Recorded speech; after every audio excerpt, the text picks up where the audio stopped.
The Subcommittee on Energy and Environment will come to order. Good afternoon. Again, my apologies to the panel for the delay. We just got back from a series of votes, but good news is we shouldn't have any more during the hearing. Welcome to today's hearing entitled Conflicts and Unintended Consequences of Motor Fuel Standards. In front of you are packets containing the written testimony, biographies, and truth and testimony disclosures for today's witness panel. I now recognize myself for 5 minutes for an opening statement. Again, I want to welcome everyone to this afternoon's hearing on conflicts and unintended consequences of motor fuel standards. I'd like to note a couple of things at the outset. First, this hearing is not an attack on biofuels. It's about understanding the interrelation of the complex web of government fuel mandates and the economic and environmental consequences that result from those mandates.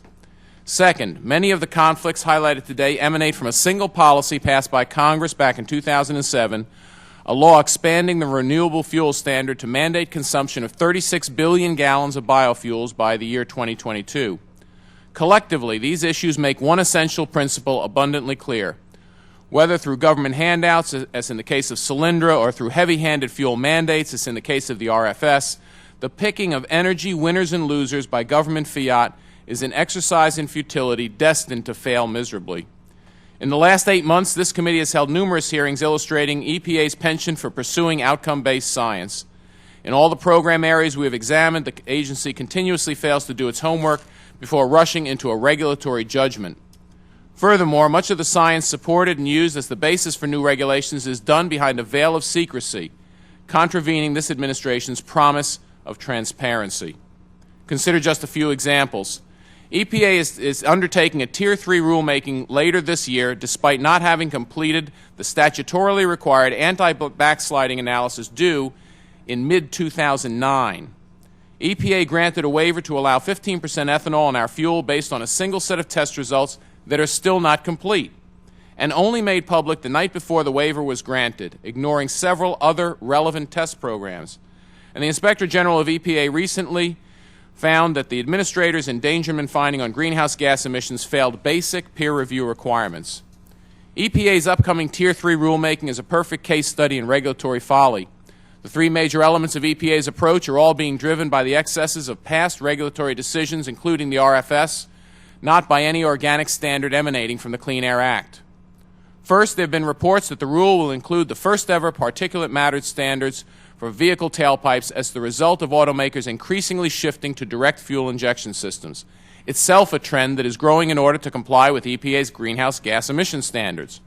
Second, EPA will also seek to tighten sulfur and volatility limits for fuels to offset increases in air pollutants resulting from EPA's renewable fuel standard.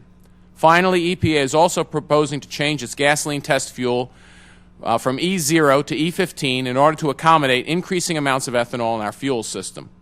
The volumes of biofuels mandated by the RFS were the driving force behind EPA's decision to permit mid-level ethanol blends, and we're seeing similar engine compatibility, liability, and infrastructure issues with higher blends of biodiesel. A study sponsored by the National Renewable Energy Laboratory and released 2 weeks ago raises even more red flags about the deployment of E15. It showed significant damage to marine engines, a problem unlikely to be mitigated by EPA's watered-down misfueling label. Similarly, we'll also be discussing a recently released report from the National Research Council on the economic and environmental impacts from U.S. biofuel policy. In addition to finding that RFS-mandated levels of cellulosic ethanol are unlikely to be met, the report also predicted a variety of air, water, and soil quality impacts from increased biofuel production. The study also concluded that the RFS is an ineffective policy for greenhouse gas emission reductions, one of the key motives behind the expanded mandate. Regulations and standards that create environmental problems that engender these secondary do-over regulations need to be rethought. We need to start thinking about the real objectives these standards are attempting to achieve. Is the goal reduced fossil fuels, low carbon fuels, low sulfur fuels, or reduced imported fuels? What are the real benefits realized with these standards, and at what cost? Are we creating an environment that encourages job growth, or are we adding regulatory burdens that will continue to cost more jobs? As we have seen with regulatory approaches in the past, government intervention more often than not results in significant unintended consequences for the economy and the environment. Some, not all of those consequences can be avoided with a little forethought and good scientific investigation. I hope the discussion today will help illuminate those areas where additional consideration or scientific investigation is warranted and what objectives we are truly trying to accomplish with current U.S. fuel policy. The Chair now recognizes Mr. Miller for 5 minutes for an opening statement.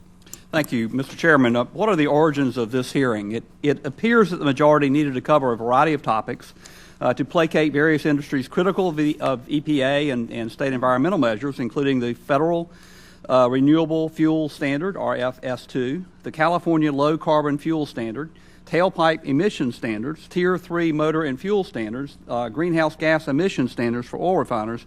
Also the EPA's decision to allow the voluntary sale of E15. What am I leaving out? There's a little bit of this, there's a little bit of that.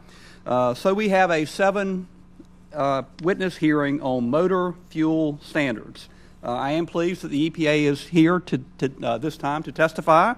Ms. Oge, I hope at least we will not be talking about you behind your back at this hearing.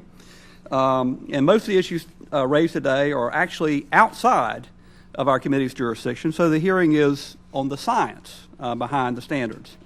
Many of the standards are the result of complicated statutory procedures imposed by Congress, but procedures designed to assure that everyone affected by regulation will have a chance to be heard.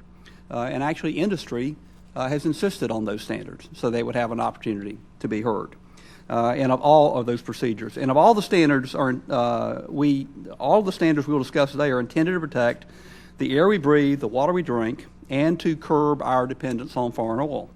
Our economy is largely built on access to cheap motor fuels, but there are obvious consequences to our dependence on those fuels. Our transportation sector consumes 27% of the energy used in our country and makes us very vulnerable to economic disruption from the interruption of our oil supply from some of the most unstable nations in the world.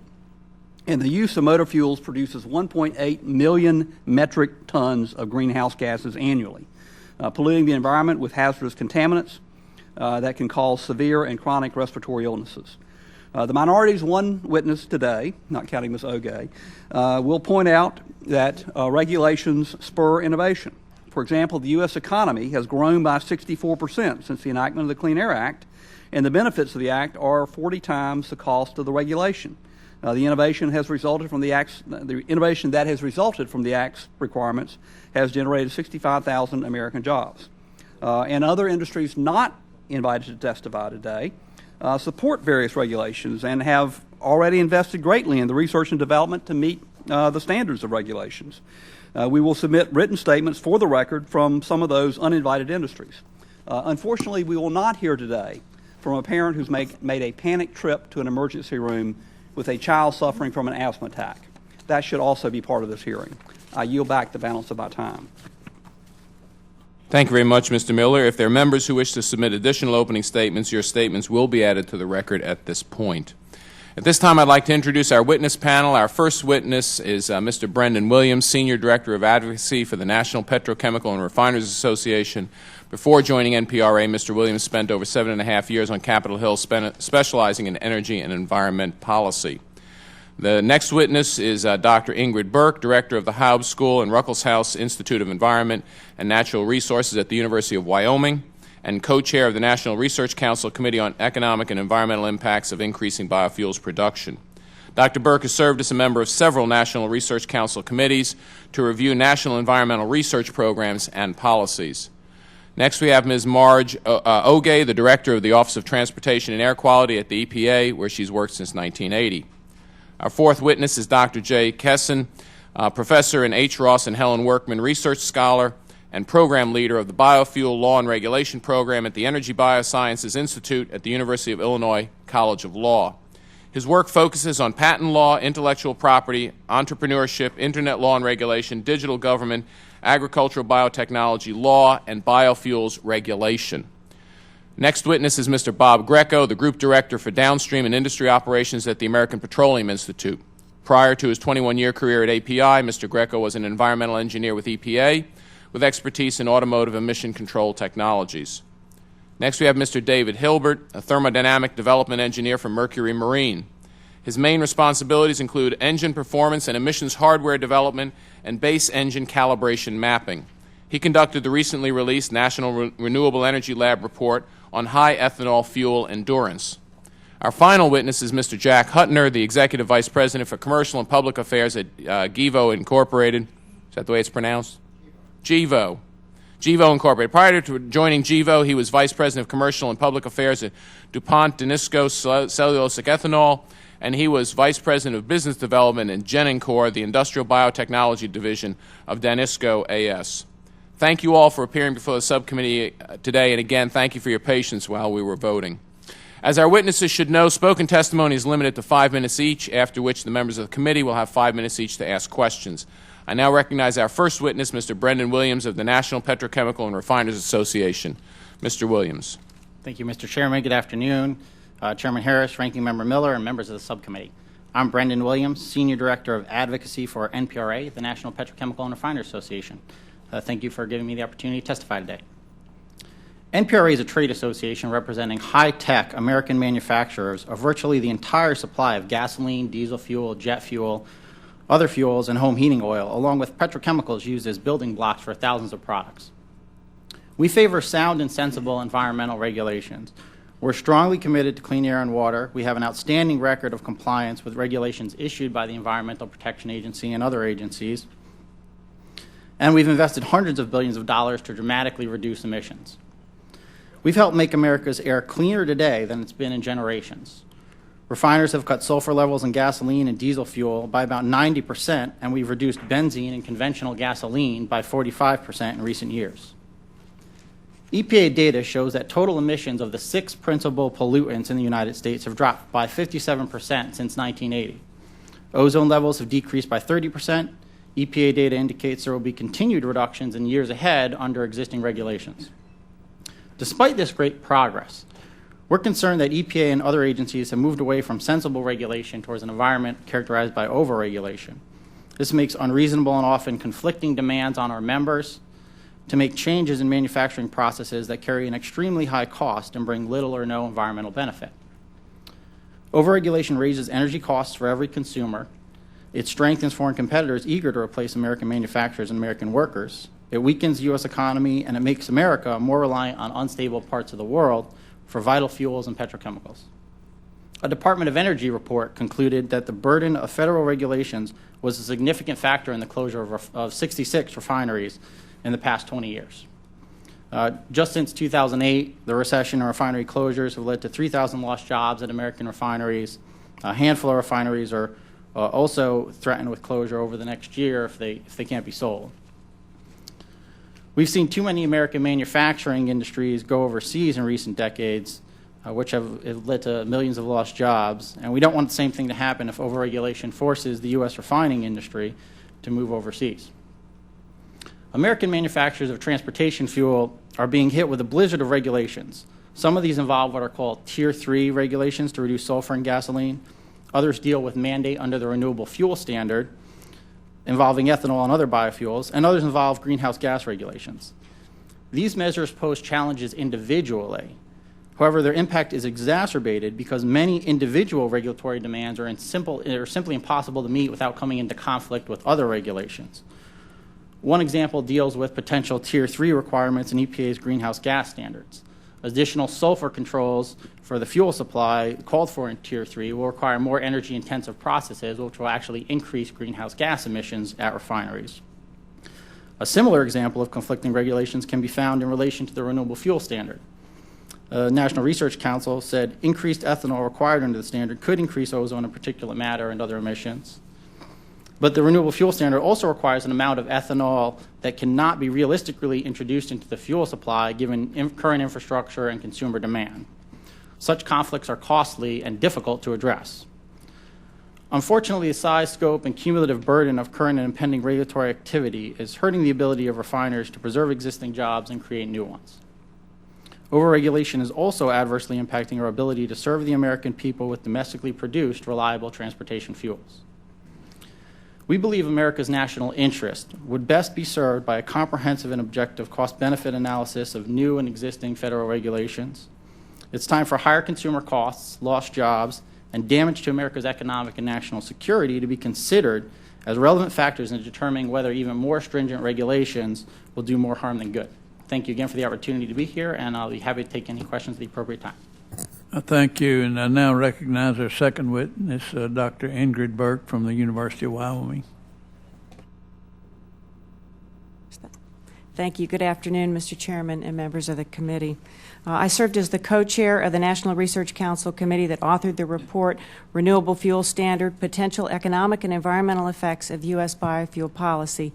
The study was mandated by Congress in the Energy and Independence and Security Act of 2007 and the 2008 Farm Bill. The study committee was asked to discuss the current and projected environmental harm and benefits of biofuel production as it increased in the United States to meet the biofuel consumption mandate of the Renewable Fuel Standard, or RFS-2. Today I'll present our key findings in 3 areas: greenhouse gas emissions, air quality, and water quality. First, we found that if the consumption mandate of 36 billion gallons of biofuels is to be met in 2022, the effect on greenhouse gas emissions compared to using an energy equivalent of petroleum-based fuels is uncertain. Many factors influence greenhouse gas emissions from biofuel production. These include the type of feedstock, management practices, and the features of the individual site. On the whole, the use of crop and forest residues for biofuels tends to emit lower amounts of greenhouse gases than the use of annual crops, such as corn-based ethanol, for biofuels. If dedicated energy crops such as switchgrass are to be grown to meet the consumption mandate for cellulosic biofuels, conversion of both cultivated and uncultivated land will most likely be required, and this could result in market-mediated land use changes that could result in additional greenhouse gases. Although RFS-2 imposes restrictions to discourage some types of land clearing or land cover change for biofuel production in the United States, it cannot prevent land use or land cover changes overseas.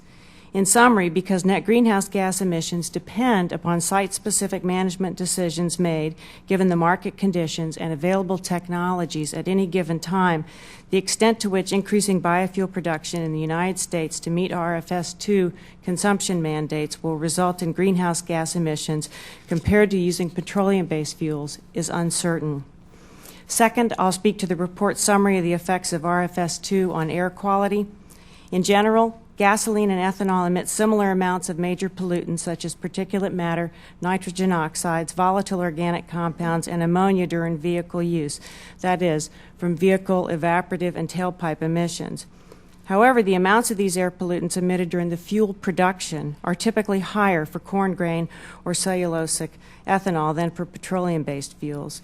As such, compared to the full life cycle of gasoline, the production and use of biofuels tends to result in higher atmospheric concentrations of volatile organic compounds, nitrous oxides, particulate organic matter, and ammonia on a national average, and the effect of this on human health depends greatly on exposure quantity and duration. Third and finally, water quality effects of increasing biofuel production also largely depend upon how it's done, on feedstock type, site-specific factors, management practices used in feedstock production, and in conversion yield. There's evidence that RFS-2 and the push of biofuels has caused more land to come into corn production. Increases in corn production have contributed to increased nutrient loadings to surface waters and to exacerbating eutrophication and hypoxia. A recent analysis of data from the National Water Quality Assessment showed increasing concentration and flux of nitrate in the Mississippi River. Perennial and short rotation woody crops for cellulosic feedstocks and use of residues hold promise for improving water quality under RFS-2 because these crops require lower agrochemical inputs than corn, and perennial root systems can be used to decrease nutrient loadings to streams compared to other crop management regimes. Taking the consumption mandates for different types of biofuels into account, the effect of producing biofuels in the United States adequate to meet RFS-2 in 2022 on water quality is uncertain. In summary, the effects of RFS-2 on greenhouse gas emissions, on air quality, and on water quality, as well as other environmental responses, are highly dependent upon what kinds of biomass feedstocks are chosen by our producers, the management choices that they make, and market-mediated responses in other land use for agricultural production in the United States. Thank you for the opportunity to testify. I'm happy to answer any questions the subcommittee may have. Thank you. She yields back her time. Now recognize our third witness, Margo Oge from the Environmental Protection Agency. Thank you, Mr. Chairman, Holt, Ranking Member, Congressman Miller, and the members of the subcommittee. I want to thank you for giving me the opportunity to appear before you today to testify and hopefully clear the record on a number of issues that were raised earlier. I will begin with a very brief overview of the Renewable Fuel Standard Program. The Energy Independence and Security Act established renewable fuel standards for the transportation fuel of 36 billion gallons by 2022. This includes 16 billion gallons of advanced biofuels. Each year, the law directs EPA to establish annual volume standards that refiners must meet the following year. To do this, we conduct an extensive, transparent evaluation of the state of the renewable fuel industry, and at the same time, we'll also consult with our colleagues at the Department of Energy and Department of Agriculture. To give you an example, for 2011, this review resulted in EPA lowering the volume for cellulosics to 6 million gallons, substantially below what the Clean Air Act was requiring, which was 250 million gallons for 2011. This was due to the limited production capacity of the industry. For 2012, we propose a range of 3.5 to 12.9 million gallons, and we will finalize the final standards by sometime this fall. Let me say a few words, please, about E15 in gasoline. Under the Clean Air Act, companies that produce fuels cannot increase the concentration of ethanol in gasoline unless the administrator of EPA provides a waiver. The law provides for waivers when EPA determines that the increased concentration of ethanol will not cause or contribute to failure of vehicles or engines to meet emission standards. In 2010, we received a waiver request from Growth Energy for E15 gasoline. We sought and reviewed in a very transparent way all the available evidence, including extensive data developed by the Department of Energy, by industry, and other organizations. Based on the available information, we granted a partial waiver, allowing 15% of ethanol to be used in model years 2000 and newer vehicles, but prohibiting, and I want to underline, prohibiting the use for older vehicles and off-road equipment, including marine engines. We also placed several conditions on the waivers to reduce the potential for misfueling with E15, including labeling pumps dispensing E15, tracking E15 distribution, and requiring retail stations to survey. As a new gasoline, E15 must be registered under the Clean Air Act before it's marketed. Today, E15 is not registered. Industry has given us sufficient data for us to evaluate it, but we still have not registered E15. The last topic that I would like to cover is the development of the so-called Tier 3 standards. Let me explain to you what Tier 3 means. This refers to the potential new standards for clean vehicles and fuels to address basically the nation's clean air goals. As you know, motor vehicles and their fuels are an important source of compounds that form air pollution. In 2008, 120 million people still lived in counties that exceeded the public health-based standards.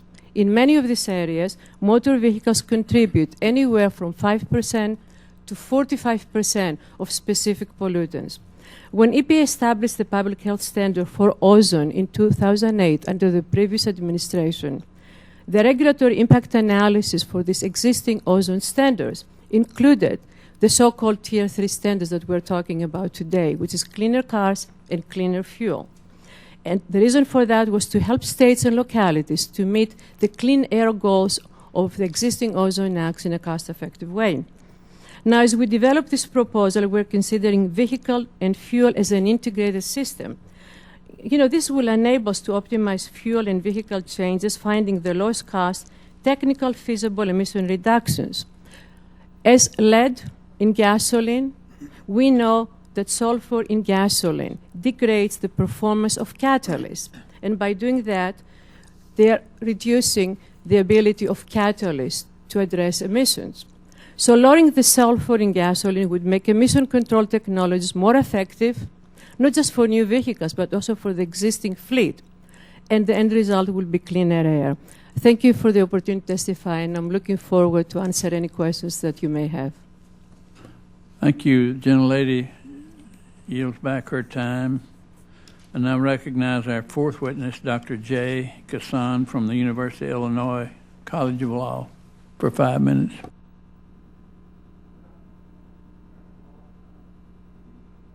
You need to turn your microphone on. Okay, sorry.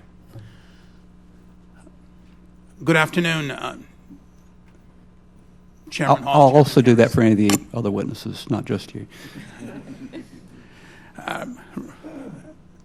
Ranking Member Miller, members of the committee, thank you for the opportunity to appear before you.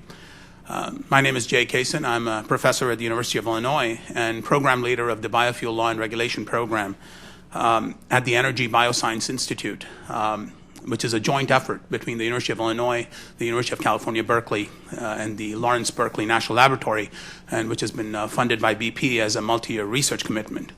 In 2005, the U.S. Congress passed the Energy Policy Act, which charged the EPA with developing and implementing the Renewable Fuel Standard Program. This program was significantly altered in 2007 with the passage of the Energy Independence and Security Act, and this expanded program is commonly referred to as RFS 2. There were three main policy goals that drove the RFS legislation: national energy security, reduction in GHG emissions, and economic development, particularly in the rural sector. All three of these drivers are definitely still with us today and will continue to be important in the foreseeable future. Under the RFS program, gasoline producers and importers, not the government and consumers, are responsible for introducing renewable biofuel into the U.S. market. In essence, the policy instrument of the RFS is a mandatory demand regime that requires the regulated parties to commercialize more renewable fuel than the amount the market would achieve in the absence of the RFS. So how does such a large-scale mandatory demand regime like the RFS help reduce production costs of renewable biofuel over time? This is well understood by conventional economic theory. The possibility of large-scale mandatory consumption allows renewable biofuel producers and their feedstock suppliers to operate at a large scale through economies of scale and/or Marshallian externalities. Second, the RFS2 program induces biofuel producers and their feedstock suppliers to invest in R&D activities, creating cost-saving innovation. Our empirical work has shown that ethanol plants in the past decade have actually contributed through the RFS to increasing economies of scales and to improving the level of competition among firms through existing plant expansion as well as expansion through new plant construction. Finally, uncertainty influences investment decisions regarding R&D activity. Hence, removing some degree of the uncertainty by creating several years of a mandatory demand regime makes it easier for biofuel producers to finance their R&D projects. The uncertainty and risk of an unstable policy has an even bigger impact on commercial investments because the costs are so much higher compared to R&D. On the other hand, a stable commitment to an RFS2 regime reduces that uncertainty and risk associated with commercial investments. Other regulatory initiatives, such as E15 and E85, work in tandem with RFS2 to facilitate innovation and development of the biofuel industry. In addition, efforts to clarify regulations by removing some of the uncertainty about the approved level of blending for biobutanol is another initiative that works with the RFS2 program to further expand the development of advanced biofuels, such as biobutanol. We're in an era of heavily constrained government spending. Policy initiatives like the RFS do not require government money. Rather, RFS facilitates innovation and commercialization of new technologies by reducing some uncertainties by providing a guarantee of market demand. We're starting to see the RFS program begin to yield tangible results on the ground in terms of producing advanced biofuels and cellulosic biofuels. For instance, the commercial investments in biofuels derived from lignocellulosic biomass are real. There are credible players in the industry such as Ineos, Abengoa, Poet, and BP breaking ground on new plants and projects. Now, I'm an engineer and a lawyer, but my esteemed colleagues at the Energy Biosciences Institute, who are world-class experts in the plant sciences, tell me that scientific advancements have already solved the problem of obtaining sugar from lignocellulosic biomass many times. Therefore, it's only a matter of technological effort and time, together with the support of a foundational policy like the RFS, before we see large-scale production of advanced biofuels.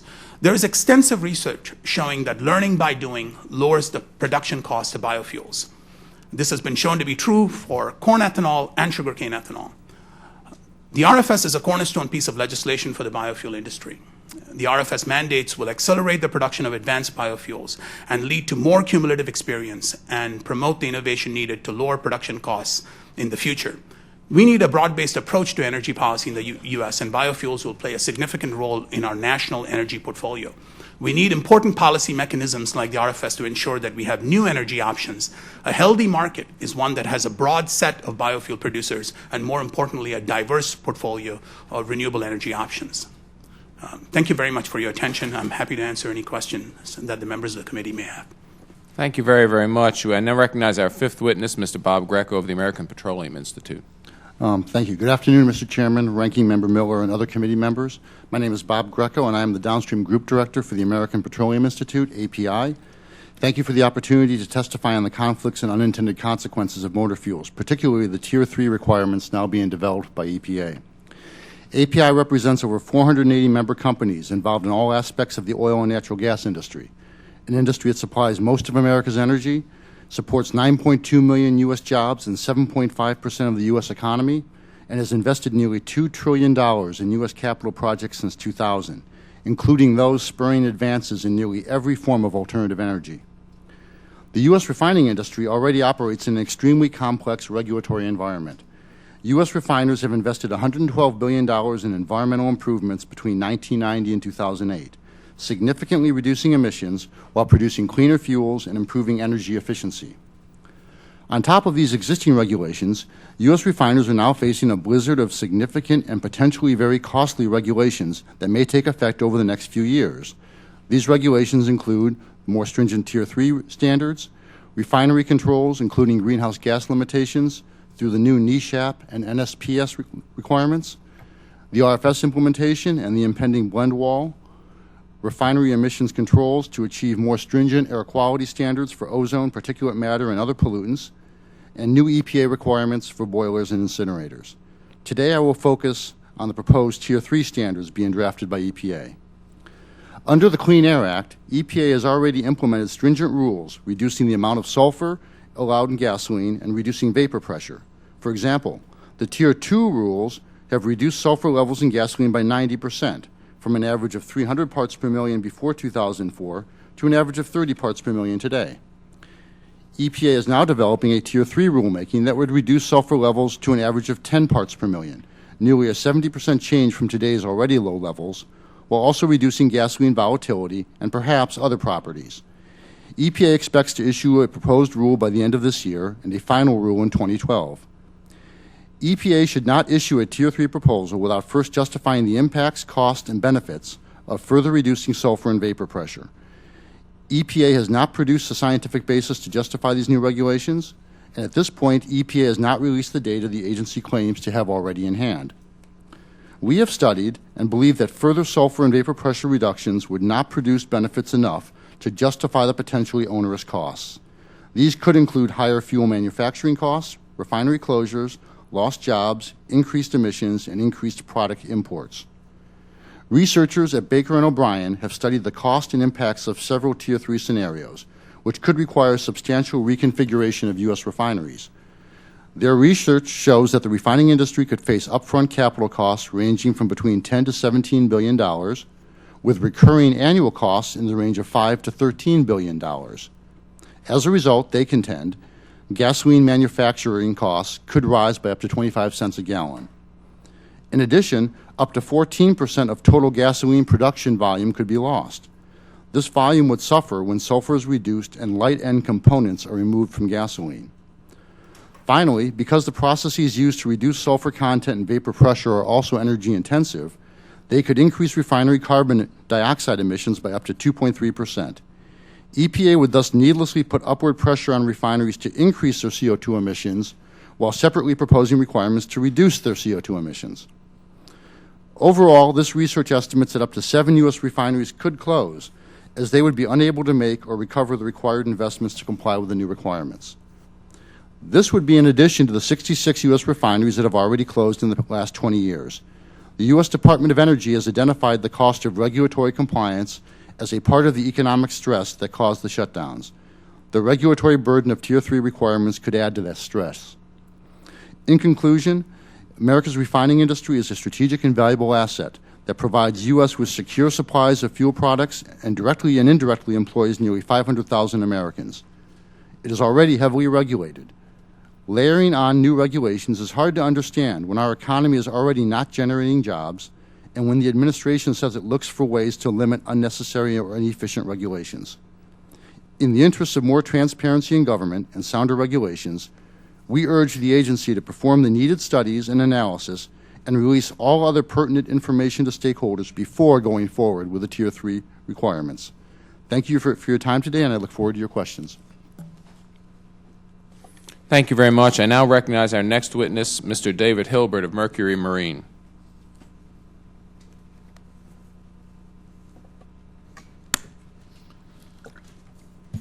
Good afternoon, Chairman Harris, Ranking Member Miller, and other members of the subcommittee. It is a pleasure to be here this afternoon. My name is David Hilbert, and I'm a thermodynamic development engineer from Mercury Marine, which is a division of the Brunswick Corporation.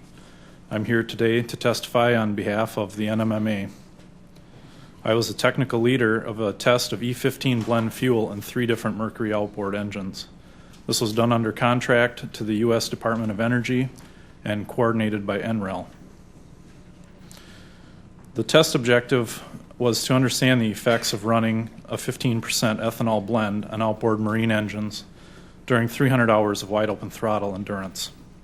3 separate engine families were evaluated, listed here. 2 of each engine were evaluated, one being run on E15, the other being run on E0 or ethanol-free gasoline. It is important to note 2 main effects seen in this test of the ethanol blend fuel. One is that the use of ethanol fuel on these engines increased the operating temperature, which can reduce the strength of the metallic components. The other is that ethanol can cause material compatibility issues with the fuel system components due to the chemical interactions.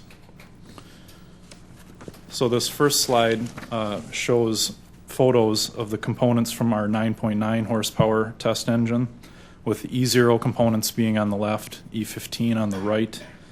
The top photos are the undersides of the pistons, and the lower photo is of the connecting rods which connect with the pistons. You can see the evidence of the heavier carbon deposits, which indicates the higher metal temperatures on the E15 engine. The next slide shows photos of the fuel pump gasket and then the mating check valve that it seals against, again from the 9.9 horsepower engines. And in general, the E15 gasket shows more deterioration, and this occurred to the point where there's actually material that transferred from the gasket to the check valve that it seals against, indicating that the gasket was breaking down, as evidenced by the photo in the lower right-hand corner. The next set of images are from the E15 fueled 300 horsepower supercharged engine, which did not complete the entire endurance test on the E15 fuel. The exhaust failed, as shown in the photo at the left, which ended the test. Upon disassembly, we found 2 other valves that were cracked. Metallurgical analysis of these valves showed that the failure was due to the elevated metal temperatures.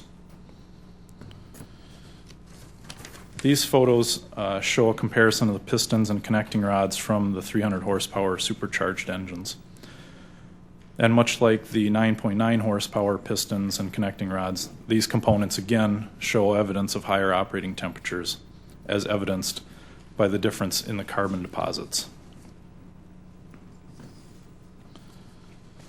This last set of images I'd like to show you are from the 200 horsepower 2-stroke engine that was operated on E15.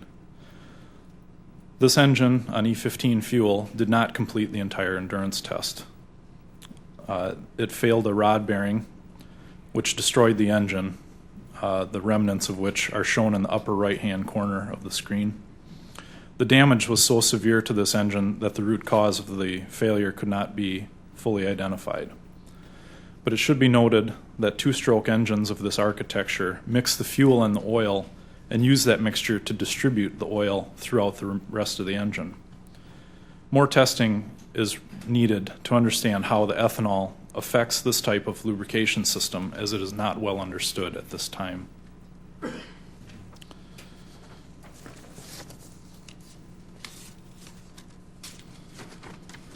So despite the limited nature of this testing, several significant issues were identified. This testing was done on a small sample of engines running only one operating point. In addition to the need for more two-stroke lubrication system testing, as I just mentioned, more testing is really needed to understand how E15 fuel affects marine engines during other operating conditions. Examples of this would include cold start, hot restart, acceleration, part throttle, etc. And another main effect that needs more investigation is to understand the effect of the fuel on the engines that are stored with fuel in the fuel system over long periods of time, which occurs frequently with our engines. So what I have presented to you in brief today, and what is available in the full report, are the results of limited testing conducted on 3 of Mercury's outboard engine families. Changes in the fuel formulations and the resulting effects on marine engine operability are of high importance to assure a safe and reliable fleet of marine engines. This study showed how misfueling marine engines currently in use with E15 may cause a variety of issues for owners and can lead to premature engine failure. Thank you for allowing me the opportunity to testify today. Thank you very much. And finally, I recognize our final witness, Mr. Jack Kutner from GEVO.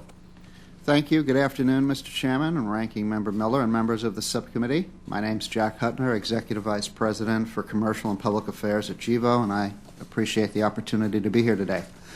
GEVO is a Colorado-based renewable chemicals and advanced biofuels company.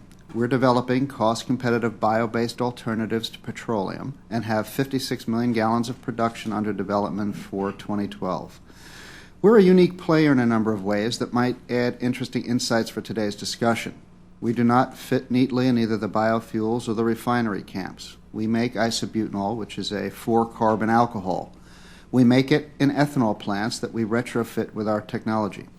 Isobutanol can be easily converted using existing refining and petrochemical processes into gasoline, diesel, jet fuel, and chemicals like synthetic rubber. In short, GEVO combines advanced biotechnology and traditional chemistry to make a platform hydrocarbon molecule. So what kind of company are we, after all? Well, we think we're something new, a harbinger of an energy future where barriers and boundaries between the agricultural and petroleum supply chains disappear. Welcome to the world of drop-in biofuels. Made from biomass, but formed into end products using chemistry, drop-in biofuels require no flex fuel vehicles, special blender pumps, or new pipelines. GEVO has been able to work across industry frontiers here in Washington. For example, I'm Vice Chairman of the Advanced Biofuel Association and sit on the boards of Bio and the Renewable Fuel Association. We're also associate members of NPRA and SGMA. And since we use starch from corn as one of our carbon sources, we're also actively involved with the Corn Growers Association. We get to see all sides of the energy debate. I want to state up front that GEVO supports the RFS2 and stands ready to partner with Congress, the EPA, and our other stakeholders to assure its success. RFS2 is the most significant federal policy to spur the advanced biofuel industry. The program has helped create many opportunities for our company and our peer group companies, including the 5 that have recently become publicly traded. We are all growing, adding jobs, and contributing to reduced fossil fuel use and petroleum imports. We salute the EPA for their efforts to implement the important program. But there are some aspects of policy and regulation that do present challenges to the adoption of advanced biofuels. This is understandable because these policies were established when ethanol was the only available biofuel, a time before the era of cost-competitive drop-in biofuels became possible. Technology has evolved over these last 10 years, and a new advanced biorefinery industry has developed. We need to look at our policy and regulatory framework with fresh eyes in order to realize its promise. I'd like to just highlight one issue today to illustrate a challenge directly related to these conflicts and unintended consequences subject of today's hearing. That is the issue of commingling, blending E10 gasoline with biobutanol or other advanced biofuels at retail gasoline stations. When the Clean Air Act was written, ethanol was the only available biofuel. So the Act granted gasoline containing between 9 and 10% a waiver to exceed evaporative emission guidelines by 1 pound of pressure known as Reid vapor pressure or RVP. This is a problem actually for GEVO and other biofuel producers. If you blend E10 gasoline with butanol, which has a very low RVP by the way, the ethanol content is diluted below 10%. And thus the fuel blended with biobutanol would therefore lose that 1 pound waiver, even though the fuel dispense would actually and could probably have a lower RVP than E10. From a clean air compliance point of view, this doesn't make much sense. We should be able to find a way to allow the commingling of E10 and biobutanol so that a new biofuel can enter the market to lower evaporative emissions and contribute to cleaner air. We believe the EPA has the flexibility to address this issue, and we're currently in a very positive dialogue with them to resolve it. Writing federal statutes and regulations with only ethanol in mind made sense in the past because there were no other available biofuel additives for gasoline.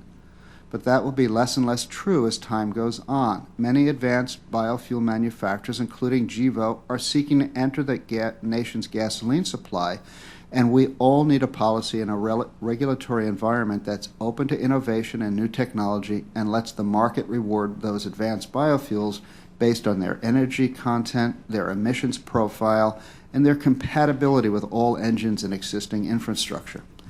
So in summary, we believe biofuels policy and regulation should create a level playing field for all biofuels and that the market should be empowered to choose those that have the best performance and price characteristics. Thanks again for inviting me, and I look forward to answering your questions. Thank you very much. I thank the panel for their testimony, reminding members that committee rules limit questioning to 5 minutes. The chair at this point will open the round of questions, and I recognize myself for the first 5 minutes. Ms. Oge, let me, looking through your testimony, you claim, a pretty amazing amount of hospital visits prevented and millions of cases of respiratory problems, including bronchitis and asthma. Now, I've asked a previous witness from EPA to actually show me some of that data, and they were not forthcoming. So I'm going to just tell you right up front, I'm going to request that information from you as well, and I hope you're more forthcoming than others from the EPA. Now, Ms. Oge, if the RFS did not exist, would, in fact, the EPA be pursuing the stricter limits on sulfur contents and fuel volatility as part of its Tier 3 rulemaking? Absolutely. Let me go back and remind us, when did we start thinking about Tier 3? Under the previous administration, in 2008, a new ozone standard was set, the 0.075 parts per million. As part of the regulatory impact analysis that the agency did at that time, in 2008, we consider what we're calling today Tier 3 program. It's very typical for EPA when we establish public health standards to evaluate cost-effective ways that we can undertake at the national level, so we can, in a way that will reduce costs for localities and states, so we don't have to force controls at the local and state level that can be very expensive. So what we're calling Tier 3 today, which is a systems approach of reducing sulfur from gasoline, because sulfur poisons catalysts and it prevents catalysts to do their job, and at the same time reduce emissions from cars. So the Tier 3 effort started the thinking back in 2008. Now, in the meantime, we have been working with the state of California as they're moving forward to address car standards. And as you probably know, California has a low sulfur fuel, so they do have a 10 parts per million actually cap of sulfur, so they're able to move forward with their standards. In order to have a 50-state program across the country and help areas that cannot meet today's existing ozone standard, which is about 55 areas across the country, we need to have clean sulfur to enable both the new technologies for new cars, but at the same time, by lowering the sulfur level from 30 parts per million to lower, you can get significant reductions of nitrogen oxides and improve air quality across the board from the existing fleet. Okay. Can the EPA demonstrate that the ozone national ambient air quality standards can't be met without the fuel property reductions required by Tier 3? In 2008, the agency looked at a number of strategies, including Tier 3. We believe Tier 3 will be one of the most cost-effective ways that the agency can undertake in order to reduce potential actions at the state and local level, going to small facilities where the cost on reducing nitrogen oxide could be significantly higher. As part of our proposal, we're going to lay out the cost effectiveness of the actions that we're going to take both for cars and reducing sulfur in gasoline. Okay. Mr. Greco, Mr. Hilbert showed some pretty interesting pictures of the marine engines from the use of E15, pretty worrisome actually. In your view, does the final misfueling label for E15, is that going to solve the problem in not getting those fuel into those engines? We would say it is insufficient to do that. We submitted comments to EPA during the development of that label, and feel that they were not accepted, and EPA in fact went with a label that we feel is less sufficient for that. So we have our concerns with the current label as finalized. Well, let me follow up a little bit on a similar topic. In October, Ms. Oge is quoted as saying the EPA has, quote, held very productive discussions with both car companies and fuel providers, end quote, about the upcoming Tier 3 standards. Now, do you agree with her characterizations of EPA's outreach to your industry? I'm hearing a different story from my members who have met with Ms. Oge. We feel that in our discussions there has been unanimity about the concerns that we've raised today in our testimony about the costs, the impacts on jobs, and energy security from this, and there is a united view of that amongst the refining industry. Now, Ms. Oge, that doesn't leave much doubt about where the industry stands, and they're the fuel providers. What do you define as a very productive discussion? Well, I'm not sure. If the fuel providers come in and say unanimously, look, this isn't practical, this won't work, what was the product of that? Because you used the very specific word, very productive discussion. Well, first of all, I believe that the discussions were very productive. And that's my question, is define productive. Let me define productive. Starting last February, I took my team and I went to all the refiners, most of the refiners. We went to Texas, to Kansas, California. So to me, the fact that EPA spends hours listening to the regulator community, we didn't invite them to come to Washington. We went and visited with them. So I feel that what we heard from the industry was very productive, because that's how we're going to design the program. I think the program that we're designing, and we haven't proposed anything. The administrator has not proposed any standards. We haven't sent the proposal to OMB. So I think for the industry to say that our discussions were not productive, it's unfortunate, because they don't know how those discussions are forming the policy that the agency is going to recommend. So I would strongly suggest, in my mind, productive doesn't mean we agree but on everything. Productive is that EPA is listening carefully, and the industry was offering very important information, and we did it on one-on-one basis with each of the refineries, rather than meeting with the association where they could not disclose confidential information. So we have confidential information. I think the discussions were very productive, and when the proposal is going to go out, I think the industry is going to realize that indeed those discussions that we had with individual refiners have ended in a program that's going to be very flexible and cost-effective. Okay, I guess people can disagree. Mr. Miller. Mr. Chairman, before I begin my testimony, I would like to move into the record. Mr. Casella could not be here, but he wanted to introduce into the record a letter from Virginia Dale, Dr. Virginia Dale, the director of the Center for Bioenergy Sustainability at Oak Ridge National Laboratory, and the letter provides some helpful comments on the NRC report. Sure. I would note that the representative of Oak Ridge National Laboratory has informed us the letter from Dr. Virginia Dale, despite appearing on Oak Ridge National Laboratory letterhead, reflects her views as a member of the National Academy's Biofuels panel and does not represent the views of the lab on the issue. Well, you laugh, but that's an important point, because when you write on congressional letterhead, it has to be you're representing the U.S. Congress. And, we have strict rules, but with that entered in the record here, I have no objection to the letter. But just with that statement from Oak Ridge. Thank you. Beginning my 5 minutes, Mr. Hutner's testimony was far more conciliatory than towards the EPA than some of the majority witnesses in this committee, and I don't think he actually used the term very productive, but he seemed to suggest in his testimony that you were having useful conversations and that you were willing to talk to them. And both Mr.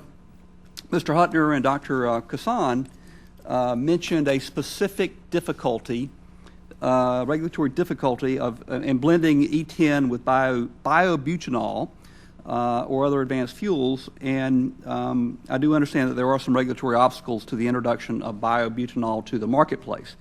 First, do you agree that biobutanol is a promising drop-in fuel? And assuming that those new fuels are able to meet all Clean Air Act standards, could the obstacle that Dr. Kisan and Mr. Hutner referred to be overcome through your procedures? Are you aware of this specific blending issue? Thank you, Mr. Miller.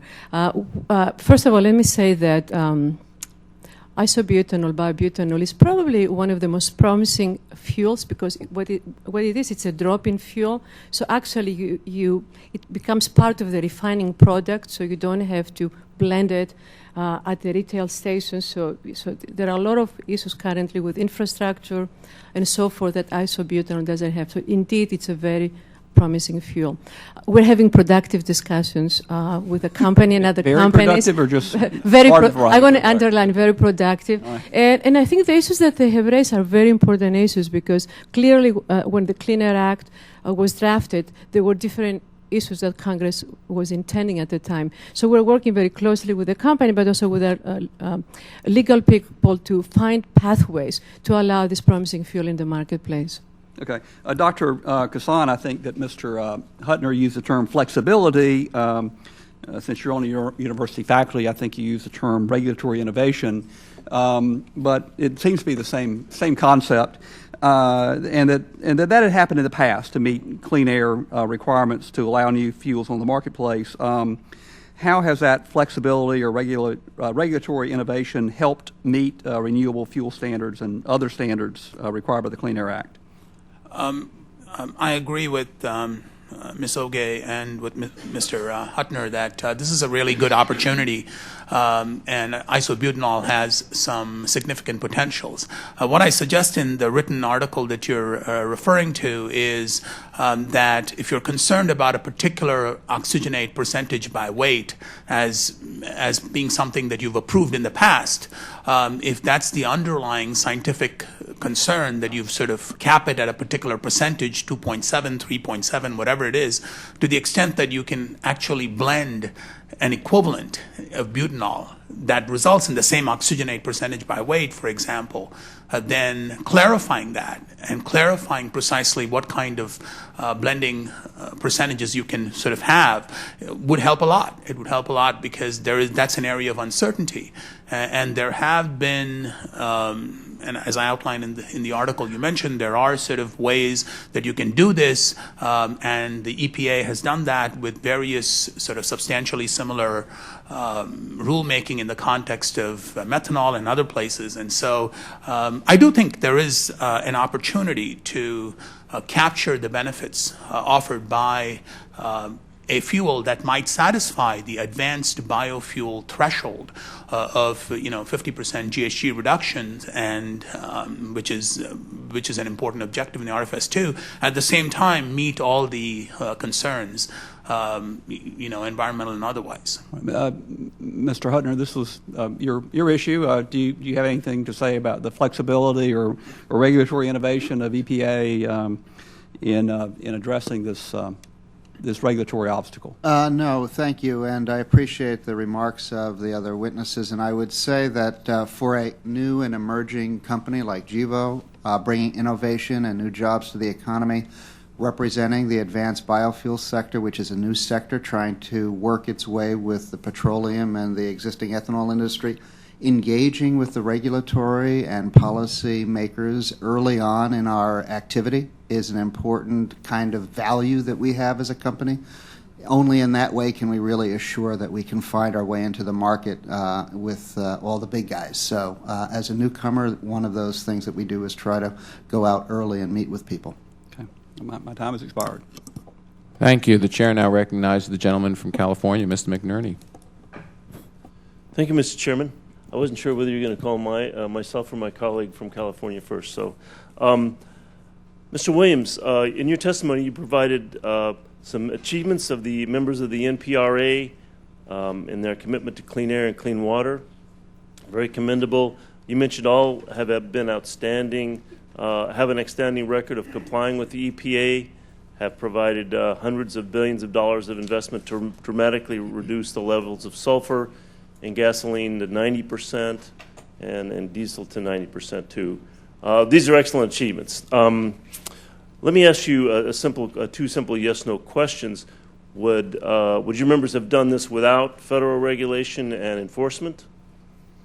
Well, some of the reductions, yes, I believe. We're not saying we're opposed to all regulations. The point of my testimony is that we're getting to a point where we would consider it to be almost a tipping point. You have lots of overlapping and conflicting regulations that are creating significant challenges for our industry. And that is one of the things I said in my written testimony, my open statement, was that we support sensible regulations.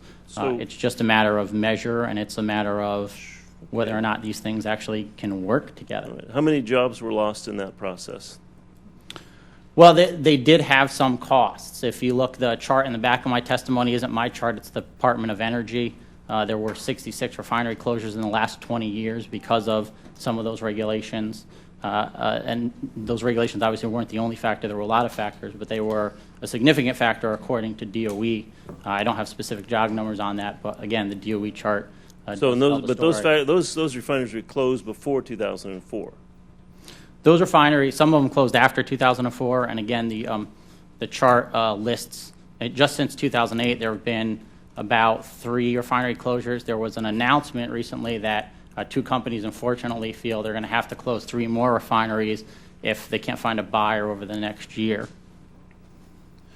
Well, at that point, in your testimony, you changed and stated that you see no evidence that further reductions will improve future vehicle technology, but I would like to submit for the record, Mr. Chairman, 2 records, one from the Association of Global Auto Manufacturers and the others from the Alliance of Automobile Manufacturers, who disagree with that, in that the amount of sulfur still is damaging to their catalytic converters. Without objection. Sure. I mean, would you like me to comment on the Sure. Auto Alliance letter? On the, we've obviously seen that letter too, and we haven't seen any evidence that current sulfur levels are actually deteriorating catalysts. There are obviously a lot of cars out on the road right now running on existing levels of sulfur in gasoline. Not only that, but there are at least 19 vehicle models that can meet Tier 3 vehicle standards and run on Tier 2 sulfur gasoline, and they're not expensive models. They're things like the Chevy Malibu and the Ford Focus. So it's certainly, we believe it's achievable under the existing regulation. I'm glad it's your opinion, but the 2 letters from the automobile manufacturers and the testimony of Ms. Oge contradict that. So I don't think it's a clear case that there's no improvement still, and I think that's an area that we need to be diligent on, to move forward in. Let me ask, what is it that's keeping back the association from wanting to do additional refining? Is it the cost? Is it the jobs? Is it additional refining or additional regulatory measures? Well, refining additional sulfur out of gasoline and diesel. Yeah, I mean, I think my colleague over at API highlighted some of the costs associated with those reductions. And the Tier 2 reductions started in 2007, but weren't finalized till 2000, or started in 2000, I'm sorry, but weren't finalized until 2004 and 2007. EPA recognized those would be onerous, which is why you had the lead time. Well, Mr. Greco indicated a 12 to 25 cent per gallon, but the National Association of Clean Air agencies state that the cost would be less than 1 cent. So again, these statements aren't. I don't see any verification for these statements that improvement is not going to hurt the economy and that the cost is going to be that drastic. Well, we'd be happy to go over our study with you at your convenience. We just got the NACA study like you did, so we have not had the benefit of looking at it. We did model 112 refineries nationwide, so we stand by our study and feel it's very robust and credible. Well, I think the statement of Mr. Kesan that uncertainty is the problem in terms of cost production. So putting regulations in place that allow refineries and producers to plan ahead for 10 years and meet levels is going to be much more cost effective than waffling back and forth on these issues, especially when health and safety of our children is involved. Thank you, Mr. Chairman. Thank you. The chair now recognizes the gentlelady from California, Ms. Woolsey. Thank you very much. First of all, Mr. Williams, I'm just going to not repeat what my colleague just asked you because, you know, I tell me what what did the NPRA sit here and say when they were deciding on the first tier of regulations? Were you for it? Did you know it was going to be okay, or what did you say? Which are you talking about? Tier 2 specifically? Tier 2. Tier 2, yeah. Our association industry supported reductions in sulfur and gasoline. We did have some concerns about the extent of the reductions and some of the time frames. And I can get you more details on okay, that. well, I just want to be but clear. We did support some reductions in sulfur. Right. Just yeah, experience doesn't always support being against change because then we learn, oh my, that was a success. So, and then Mr. Greco, the 25 cents a gallon increase, what industry in this country has higher profits than yours? Why would that 25 cents that it's going to cost to clean our air fall on the if it is 25 cents or from 1 to 20, fall on the shoulders of the consumer? Well, first, at 25 cents in manufacturing costs, I cannot say how much of that cost would get passed on to the consumer. Regarding your other statement, if you look at the earnings statements of the various companies, our profits on a per dollar sale basis are actually in line, if not a little lower than many companies. Many high-tech companies based in California, for example, have significantly higher profits than oil companies. That being said, we have invested, as my testimony mentions, over $100 billion in the past 20 years on environmental improvements, making cleaner fuels, and we've seen the benefits of that. As Mr. Williams said, our air is significantly cleaner than it was 20 years ago. That's a combination of cleaner vehicles enabled by cleaner fuels. We're just saying at this point we're seeing diminishing returns from those changes. Okay, well, thank you very much on that. It's my understanding that ethanol makes up 10% of the U.S. daily gasoline demand, about 10%. If ethanol were not part of our fuel system, how would that 10% what would be the fuel supply that would fill that? And do you think it's going to cost consumers more or less if we don't have ethanol? I'll start with you, Mr. Greco. And Mr. Williams, I'd like you to answer that, and then I'm hoping Ms. Oge will answer it also. I mean, I can't predict the cost in that case. Refineries. What would it be if it wasn't ethanol? It would be other components of the hydrocarbon. It would be lighter ends, gasoline. It depends on each refinery. Each refinery had to make those investment decisions and blending decisions based on their unique operations. So there's not a single answer that I can give you. Okay, Mr. Williams, do you have an idea of what would fill that need? So just for clarity, you're asking what the cost would be if there was more ethanol in? No, if there was less, if we took away the, more, if we would take away the ethanol. So if you had less ethanol in the no fuel ethanol. supply, what would the cost be? And I would echo Mr. Greco's comments that we cannot predict price. However, we can say that ethanol has lower energy content than a gallon of gasoline, so there would be an efficiency boost. EPA has already said in public letters that there is a mild fuel penalty, a fuel economy penalty, fuel efficiency penalty for Well, using let's have Ms. Oge, if you'd like to respond to that.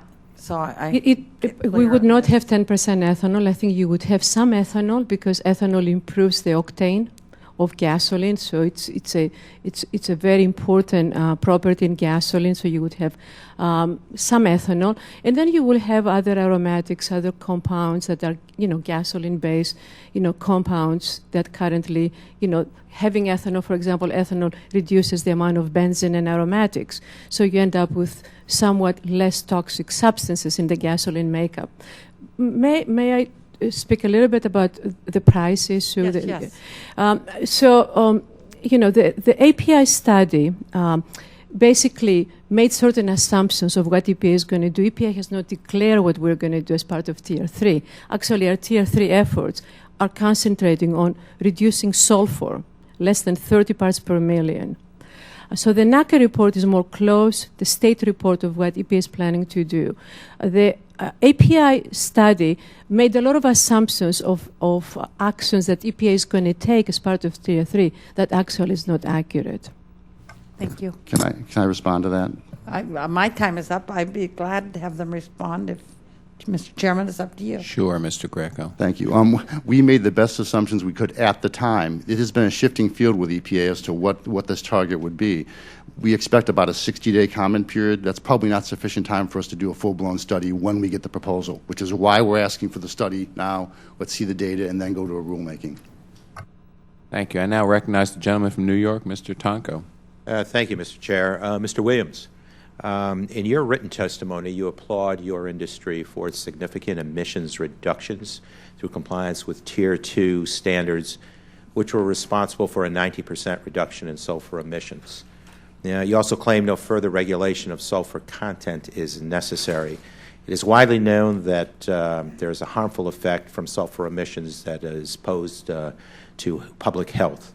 In fact, the National Association of Clean Air Agencies, the Northeast states for coordinate air use management, and the Ozone Transport Commission have all come forward in support of Tier 3 regulations, noting the significant impact reduced sulfur emissions have on public health. So, Mr. Chair, with your permission, I would like to ask unanimous consent to submit for the record statements from these three organizations that I just mentioned. Could we see them? I don't think they've been shared with the majority staff yet. Certainly. If you can just keep on going, okay. I'll rule on that. Thank you. The goal of the yet-to-be-proposed Tier 3 standards is to reduce hazardous pollutants in order to help states and local air quality agencies reach the 2008 National Ambient Air Quality Standards requirements. It seems to me that we have the technology to further reduce these toxic pollutants and achieve our current goals, which will help reduce respiratory infections and other respiratory illnesses. So, Mr. Williams, in your testimony, you state that there is a minimal benefit to reducing the already minimal amount of sulfur emissions from cars. Why do you claim there will be minimal benefit to reducing sulfur? Well, we're already going to continue getting reductions based on the Tier 2 standards that, again, were implemented in 2004 and 2007. In fact, you mentioned the 2008 ozone NAAQS. The RIA itself doesn't explicitly say that Tier 3 for fuels is needed. It does talk about some catalyst technology improvements that could be a potential. However, I believe there's about 8 new counties that are going to be out of attainment with the 2008 ozone NAAQS standard, and those counties are actually going to come into attainment with the Tier 2 standards before Tier 3 would even be implemented, from what we've preliminarily heard from EPA. And again, there are, we discussed the vehicles earlier, there are Tier 3 capable vehicles that can run on Tier 3. So you'll continue to see sulfur reductions. It's just a matter of, we've gone from 300 down to 30 ppm, and now we're looking to go down to 10. We didn't go to 30 too long ago. And then getting back to one of the other points in my testimony is, how do all these things really interact with one another? EPA in another letter mentioned that the renewable fuel standard could actually see some potential emissions increases. And one of the reasons for the anti-backsliding study in the Energy Independence and Security Act was to assess that. And it was pretty clear that Congress said you do the 2008 anti-backsliding study and then get an assessment of what's going to happen in the fuel supply and then what measures might be necessary to do any additional work. Now we're being told that the anti-backsliding study is going to come out at the same time as the Tier 3 regulations. So the reaction is happening before there's anything to really react to, and we have a full understanding of the consequences. Ms. Oge, do you have any comments in this regard? Thank you. Scientifically, it's proven that sulfur poisons catalysts. It's like back in the 70s when we had to remove lead to enable the three-way catalyst. So it's not a secret that the higher the sulfur level, the more it impacts the effectiveness of catalysts. California has 10 parts per million sulfur. Europe, Japan, other countries, we have the most advanced automotive technologies. We need a better quality for our fuel to enable the catalyst to perform the best potential for those precious metals. On the other hand, there is extensive data to show that today's cars will benefit by having lower sulfur, by reducing nitrogen oxides as a result, cleaning the air for 120 million people that breathe unhealthy air in this country. Thank you. When it comes to reducing NOx, what source, in your opinion, Ms. Oge, is the most cost-effective? We believe the efforts that we're undertaking, the Tier 3 efforts, which is to reduce NOx emissions and hydrocarbons from tailpipe emissions and from cars, combining it with low sulfur level, will provide some of the cost-effective strategies for local and state governments to address ozone air pollution. Thank you. I believe I yield back, Mr. Chair. Thank you very much. I'd also like to take this opportunity to ask you, and by the way, we will enter those there's no objection, so we'll enter them. I'd like to take this opportunity to ask unanimous consent to add a few items into the record as well. These items are in the public domain, have been shared with the minority. The executive summary of the National Research Council's report, Renewable Fuel Standard, Potential Economic and Environmental Effects on U.S. Biofuel Policy, the National Renewable Energy Laboratory and Mercury Marine Report, High Ethanol Fuel Endurance, a study of the effects of running gasoline with 15% ethanol concentration in current production outboard four-stroke engines and conventional two-stroke outboard engines, the executive summary of the Baker and O'Brien study, potential supply and cost impacts of lower sulfur, lower RVP gasoline, responses requested by Vice Chairman Sensenbrenner on warranty and liability concerns about E15, which were sent by BMW, Chrysler, Ford, GM, Honda, Hyundai, Kia, Mazda, Mercedes, Nissan, Subaru, Toyota, Volkswagen, Volvo, Briggs & Stratton, and Mercury Marine. Statements objecting to EPA's granting of a partial waiver for E15 from the Alliance of Automobile Manufacturers and the Association of Global Automakers, and a letter sent by the chairman of the full committee to Administrator Jackson about Tier 3 and EPA's responses. Without objection, so ordered.